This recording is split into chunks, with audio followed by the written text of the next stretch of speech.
Neri Pinato, la voz de los sin voz. Hola, hola, ¿qué tal amigos? Les habla Neri Pinato con Maxi Pérez. En Controles Centrales estamos dando comienzo a estado de situación correspondiente al jueves 29 de mayo, 11 grados de temperatura. Y bueno, el sol de a poco va amaneciendo junto con el día en todo el Uruguay. Ustedes saben que, si me han escuchado en algún que otro editorial, en alguna que otra entrevista, en alguna que otra conferencia, hace tiempo que afirmamos que no vivimos en una democracia. Vivimos en un sistema, y es importante el tema de los nombres, porque los nombres definen y dan una identidad, al que yo le denomino estadocracia. ¿Por qué?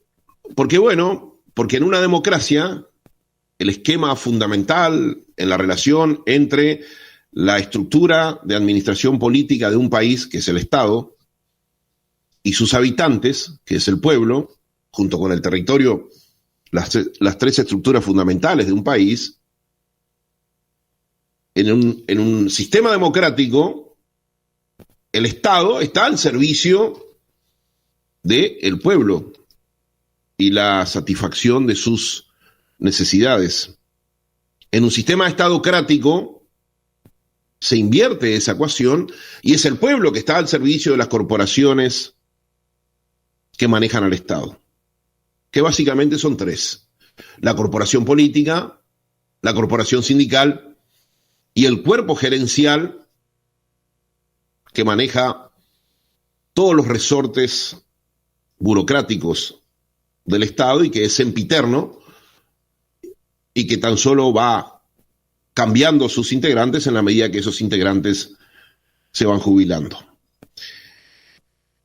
Y los otros dos factores que definen una democracia, que nos permiten una igualdad dentro de la democracia, por lo menos de oportunidades, son la educación y la justicia, y que claramente en ninguno de los dos casos en nuestro país se pueden definir democráticos. La justicia está cada vez más al servicio de los poderosos. En una democracia, la justicia es la herramienta de los más pobres, de los más débiles, para defenderse de la soberbia de los más poderosos. En una estadocracia, por el contrario, es una herramienta de los más poderosos para sostener sus privilegios. Y en una verdadera democracia, la educación es una herramienta de igualdad de oportunidades y de libertad del individuo. En una estadocracia, tan solo se transforma en un proceso de adoctrinamiento en pro de un proyecto político. Y en un sistema como este, uno ve que el gran privilegiado es el que lo administra y no el que lo sustenta. Y nada define mejor esa realidad que la millonaria escala salarial de las principales jerarquías del Estado. Por ejemplo, y acá quiero decir que no voy a poner el acento en las personas, porque acá el acento hay que ponerlo en los cargos. ¿No es así? Pero, por ejemplo, nuestro presidente, hoy Yamandú Orsi, ayer Lacalle Pou, antes Tabaré Vázquez. Nuestro presidente es el segundo presidente mejor asalariado de toda América, con un salario real de 1.082.000 pesos por mes. El vicepresidente, casi 800.000 pesos por mes. Los 130 legisladores, una enorme cantidad de legisladores en relación a la población.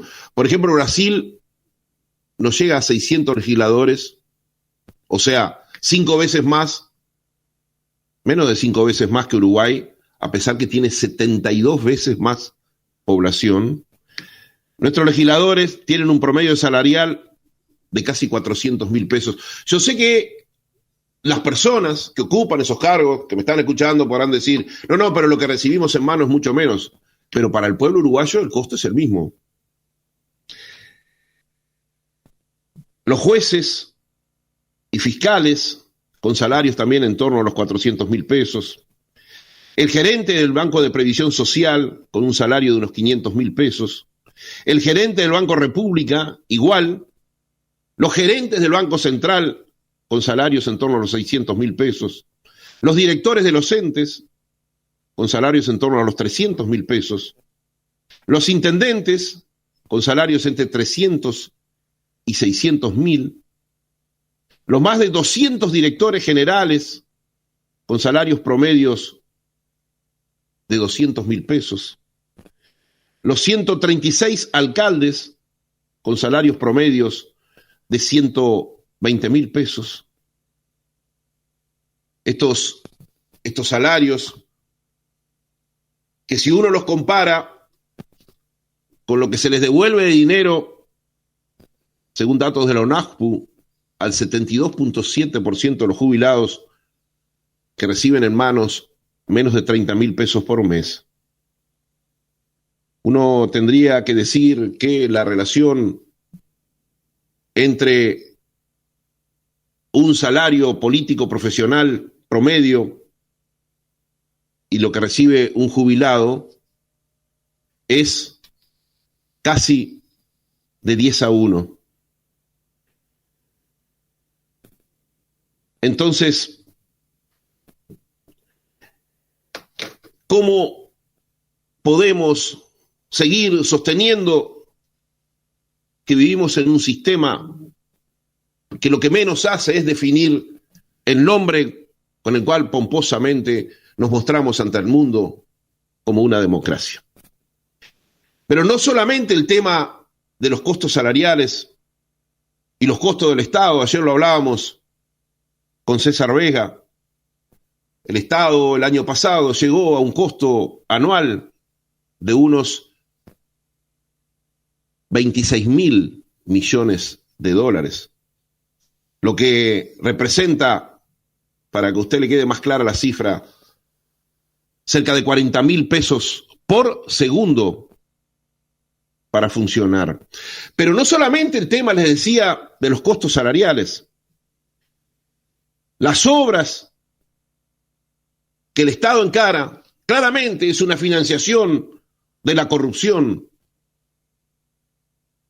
que también define el uso de los dineros públicos. Porque no hay obra que el Estado encare que, si uno investiga un poco, no tenga un sobreprecio muy por encima de lo que debió costar. ¿Quién no recuerda todo lo que mostramos, hasta en detalles, de lo que fue el costo del Antel Arena, que nosotros propusimos llamarlo estafa arena, en relación al escandaloso costo que nos significó ese gimnasio multimodal, que debió haber costado unos 30 millones de dólares y nos terminó costando 120 millones de dólares. O la estafa de la empresa Gas de Sayago entre la UTE y ANCAP, que nunca produjo un solo metro cúbico de gas y nos costó casi 300 millones de dólares. O la estafa de las reformas de las empresas cementeras de ANCAP, que nos costó más de 800 millones de dólares por encima de lo que realmente debió costarnos. O tantos otros gastos que nunca jamás se pusieron en funcionamiento, como el famoso horno de Sendic, con más de 60 millones de dólares, y que hoy se está derrumbando en un depósito en la ciudad de Paysandú. Uno termina concluyendo que muchos cargos jerárquicos del país lo ocupan políticos que poco y nada tienen de probos en aquello de defender el dinero público y que si en algunos muy pocos casos hacen lo correcto es porque seguramente tan solo les conviene hacerlo. Aquella reflexión que muchas veces rescato de don José Pablo Torcuato Valle y Ordóñez, de que en una verdadera democracia el pueblo no solamente debe conformarse con elegir a sus gobernantes, sino que especialmente debe gobernar a sus elegidos a través del conocimiento permanente de la acción política administrativa, cada vez se aplica menos en nuestro país, porque cada vez menos el pueblo uruguayo tiene conciencia de lo que hacen sus gobiernos. Porque la democracia no solamente se ve resentida y negada por esos tres factores que les dije, de cuando el Estado se vuelve un objetivo en sí mismo y pone al pueblo al servicio de sus intereses corporativos, escandalosos intereses corporativos, de cuando la educación se transforma en adoctrinamiento en pro de un proyecto político y de cuando la justicia pasa a servir a los más poderosos, sino que la democracia se ve definitivamente resentida y negada cuando el hombre común y corriente, cuando la mujer común y corriente ya no distingue entre una mentira y una verdad. Yo veía ayer un video, no sé si era de un muchacho que estudiaba periodismo o un periodista, que se presentó en la popular feria de Piedras Blancas y le preguntaba a la gente que andaba en la feria cuánto era 9 por 7.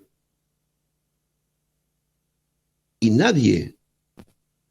Y les proponía a los que hubiesen respondido correctamente, ¿no? 9 por 7, 63. Regalarle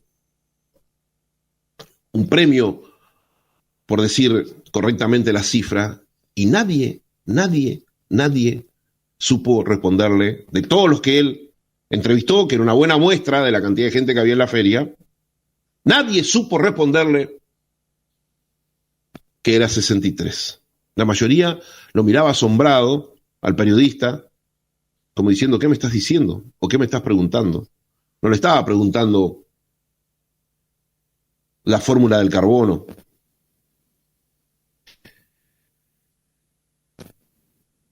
Cuando un pueblo ya no es capaz siquiera de mentalmente poder hacer operaciones muy simples, típicas de un niño de quinto o sexto año de la escuela, es porque definitivamente el sistema democrático ha dejado de existir. Dietrich Bonhoeffer fue un intelectual alemán que se opuso al sistema nazi y por eso fue encarcelado. En la cárcel meditó mucho tratando de explicarse cómo era posible que sus compatriotas, un pueblo como el alemán, siempre reconocido por su nivel cultural, estuvieran apoyando tan fervorosamente a un loco como Hitler y sus políticas irracionales que lo terminaron llevando a la total destrucción. Llegó a una conclusión. El pueblo alemán fue víctima de la estupidez colectiva. Y entonces Bonhoeffer escribió un ensayo sobre la estupidez que, bueno, en esta reflexión que estoy haciendo hoy, bien vale la pena usarla. Según este filósofo y pensador alemán, la estupidez colectiva no tiene una causa psicológica, sino sociológica. Es decir, es contagiosa. La estupidez de uno necesita la estupidez de otro para ir extendiéndose. Es como un hechizo conformado por consignas que se apodera de la gente. Por eso uno puede ver gente totalmente embrutecida por el sistema en pro de sus intereses políticos. Pero también uno puede ver gente muy inteligente que se termina comportando de la misma manera. Él decía que cuando las personas están atravesando un periodo de estupidez, así lo llamaba él, al adoctrinamiento que padecemos la inmensa mayoría de los uruguayos, nunca creen los argumentos en contra de lo que los volvieron estúpidos. Simplemente los van a ignorar o van a reaccionar emocionalmente contra aquellos que los quieren convencer del engaño. Son absolutamente impermeables a las advertencias sobre las consecuencias catastróficas que esa estupidez puede ocasionarle a él y a su sociedad. Más aún, decía Bonhoeffer, muchas veces hasta resulta peligroso tratar de persuadir a un estúpido con razones, porque se sentirá agredido, se irritará con facilidad e incluso muchas veces puede terminar agrediendo al que quiere convencerlo de que lo están usando. De ahí nacen las dictaduras, pero no solamente las dictaduras políticas y militares, también las dictaduras mentales, que son mucho peores que las políticas y militares, porque son dictaduras culturales y llevan mucho tiempo poder cambiarlas. Pasa en Cuba con el castrismo, pasó en la Argentina con el peronismo, y que con gran valentía Javier Milei está intentando cambiar. Y pasa acá en Uruguay, con el sistema político en general. Uno, porque es el que lo está imponiendo claramente. Y otros, porque con su omisión terminan siendo cómplices e idiotas útiles de aquellos que tienen la sartén por el mango, gobernando desde el manejo de los verdaderos resortes del poder, que son la justicia y el sistema educativo. La pregunta es, ¿hacia dónde vamos? ¿Hacia dónde vamos? Es una sociedad unidimensional en donde cada vez más pensarán menos y cada vez menos gobernarán para sus privilegios. Soy Neri Pinato y esto es Estado de Situación.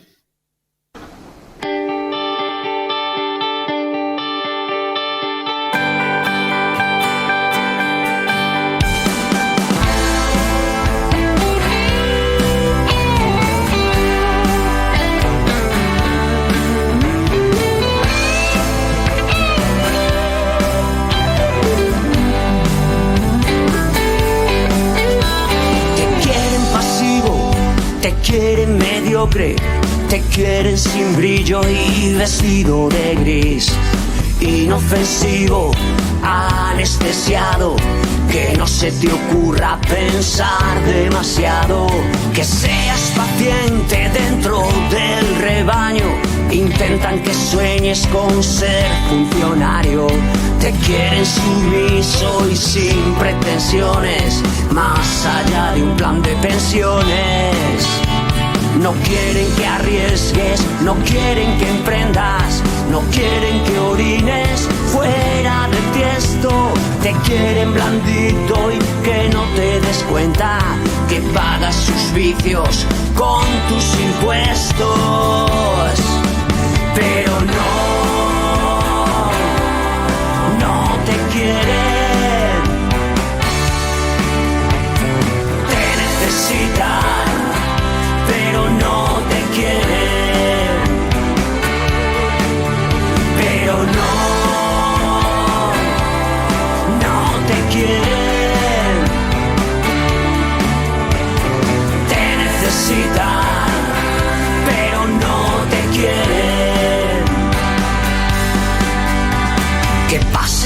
curso sin haber aprobado, abanderado del mínimo esfuerzo, tan militante como subsidiado, que tu objetivo sea vivir del Estado.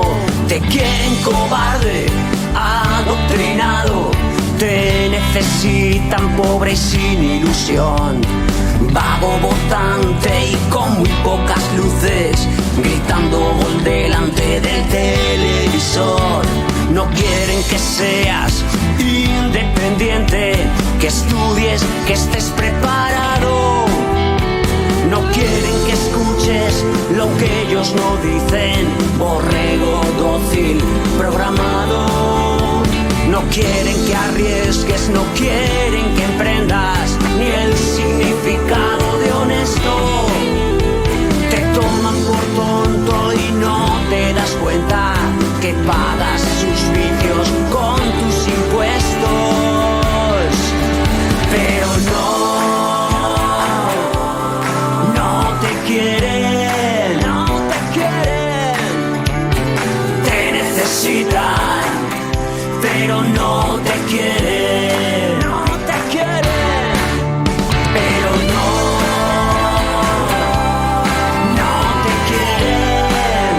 te quieren, te necesitan, pero no te quieren.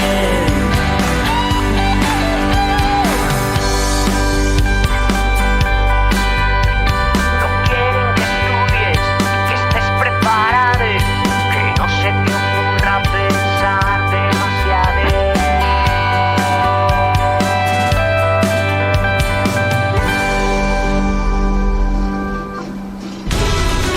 Neri Pinato, la voz de los sin voz.